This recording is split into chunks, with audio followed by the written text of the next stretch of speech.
Alright, so the tip number one has to do with your keyboard. Let's just go to Safari really quick, and let's type in Amazon.com. Amazon.com.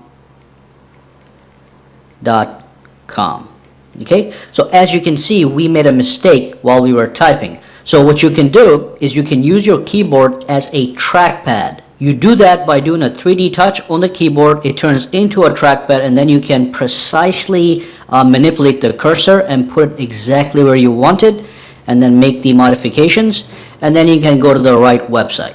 That's an absolutely fantastic little tactic that I wish we had on the Android phones as well. So again, you can use the keyboard as a trackpad by doing a 3D pressing on it. Press and hold, and then you can move the cursor exactly where you want, as opposed to tapping on the thing. As you can see, I cannot tap precisely between A, M, and A, for example. So I'm trying to do that, but it's not working. So if I want to put it right there, I can do it just like that. Fantastic. Let's move on to the next tip. The next tip has to do with the ability to jump to the top of a page if you have scrolled down a lot. So let's scroll all the way down, and let's say that this was a very long page and you want to go back up. Instead of going like this on the screen, all you have to do is either tap this side or that side of the screen next to the notch, and that will bring you right up in a second. So just like that, boom, one tap. Now that same tip works in every location. So if I was in the settings and if I scroll all the way down, I can do the same thing in the settings. So you get the idea. This is an all-inclusive feature. And one more thing you can do with the 3D touch is if you press and hold on the screen, as you know, it's going to bring up a quick actions menu. On many of the apps, this is supported, so you can go to the phone, do the same thing. You can go to the text messages, do the same thing. And one thing that you can do is when you press and hold, you don't have to let go of the screen to tap another option such as this right here. What you could do is you can press and hold and then just slide up just like that without letting the screen go, and that's also going to serve the same function. So it's just one less step to do. Alright, the next tip has to do with the power button. You can actually triple click the power button, and you can configure it to bring up a variety of options. The first thing you want to do is you want to go to the settings, and then you want to go to General, and then go to Accessibility, and go all the way down, and over here it says Accessibility Shortcut. If you click on this, you'll see that it's saying triple click the side button for any one of these options. So let me just show you one example really quick. Let's choose the classic invert colors. So if I tap on this guy, let me take that off for a second, and let me grab this phone. So let me triple click the home button, 1, 2, 3, and as you can see, that did a classic invert colors for me just by using the home button. I did not have to come into the accessibility to modify this option. And if you want to disable an option, you triple tap it one more time, and it goes right back to the other option. Now what you could do is you can choose other options such as the assistive touch. So let me tap on that, and let me untap this guy, and let me just triple click one more time. And as you can see, that brings up the home button over here that you can use for a lot of different functions. Okay, so you can tap on this to bring up Siri. You can tap it to bring down the control center. If I tap on this guy, the control center will come right down, and all that good stuff. And if I had chosen two of these at the same time, what would happen is if I triple click the button, well, first of all, it's going to give me the option, which option do you want to choose. So as I have enabled the assistive touch and the classic invert, I can choose from any one of those guys. And let's say that I had all of these guys actually checked.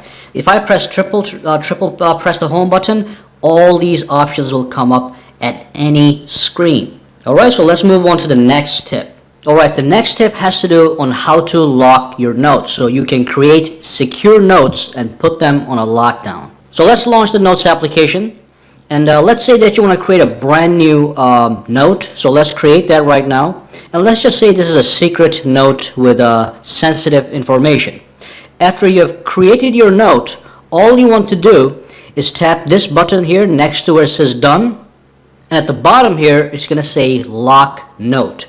When you tap on the lock note, it's going to ask you to either scan your face if you have that enabled, or you can put in your password, which is the one that you use to unlock your phone. So of course, it did not see my face, so I'm going to just tap on enter password, and then I'm going to put my PIN number that I usually use to unlock my smartphone. which I did just now. I'm going to click OK, and as you can see, it's going to say the lock has been added.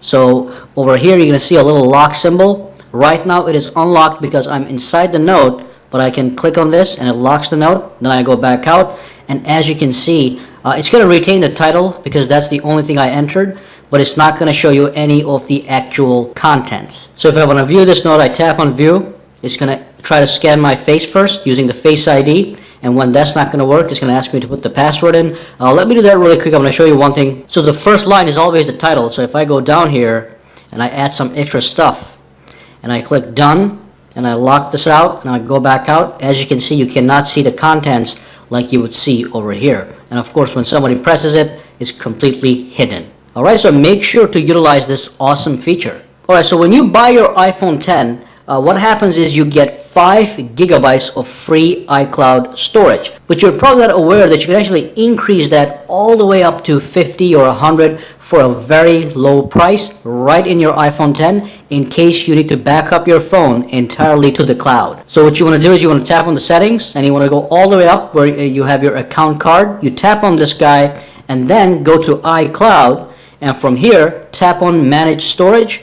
And as you can see, it's going to give you the option over here. If you go back here, it shows you iCloud is 5 gigabytes, and I'm using 2.5 gigs. So let's say I needed some more. I would tap on this manage storage real quick, and that'll give me the option to change the storage plan. And of course, when you tap on this option here, it's going to take you to the next screen. That's going to allow you to purchase more storage, which is right here. So as you can see, for just $1 a month, you can get 50 gigabytes of storage, and for $3 a month, you can get 200 gigabytes. Now, these two options are a little bit too much for me, for my taste, but $1 a month is nothing for 50 gigabytes of storage. So then all you have to do is tap on one of these options, and it's going to ask you to buy, so you can click buy, and you can buy with all the various options available to you. Alright, so if you want increased storage, this is the way to go. Alright, let's move on to the next tip. And of course, as you know, your phone is actually able to record in 4K at 60 frames per second.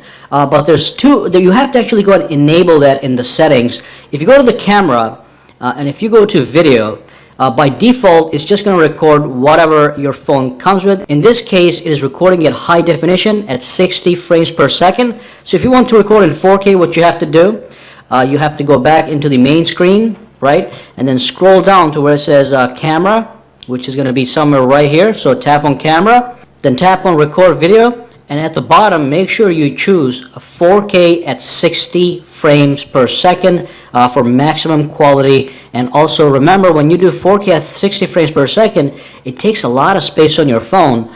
So make sure that when you're recording, you are mindful of how many minutes you're recording. So 1 minute of 4K at 60 frames per second is going to waste 400 megabytes of space on your phone, on your iPhone 10. Alright, so just be aware of that. The next tip has to do with multitasking. Now, as you know, if you pull from the bottom of the home to the up and you pause, it's going to bring up the the cards, and then from here you can switch your apps. The other thing you can do is if you're in any app, you can actually swipe at the bottom. You see that black bar at the bottom, the horizontal bar? You can just swipe over that, and that will take you to the next app next to whatever you're working with. So if I swipe over there, it goes to the camera. If I swipe one more time, it's going to go to the notes, which I had opened a little while ago. So you don't have to just do this to access all these cards. You can switch back and forth using the screen at the bottom. You have to swipe that way to the right. Okay? And one more tip that I use all the time is when I go to a website, and let's say it's a website I use all the time, what you could do is you can add it to your bookmarks, but I like to add it to my home screen.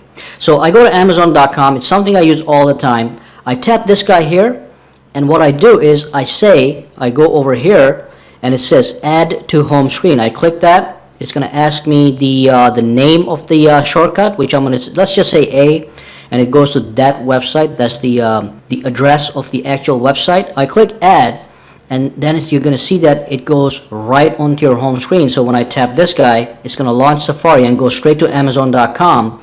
And then let me just do one more. I'm going to show you the next thing I do with these things. So let's say I go to Google, Google.com. Do the same thing, tap on that button, scroll over, add to home screen, pick a name, let's just keep it Google, click add. So now I have Amazon, I've got Google, and then what I like to do is I like to group them in a folder, just like that. Let me just take that over, put it right here, and I can give it a name such as bookmarks, links, or my favorite websites and all that stuff. So now I have a folder that I can use to quickly access these quick shortcuts. Anytime I click one of these guys, it's going to launch Safari and go straight to that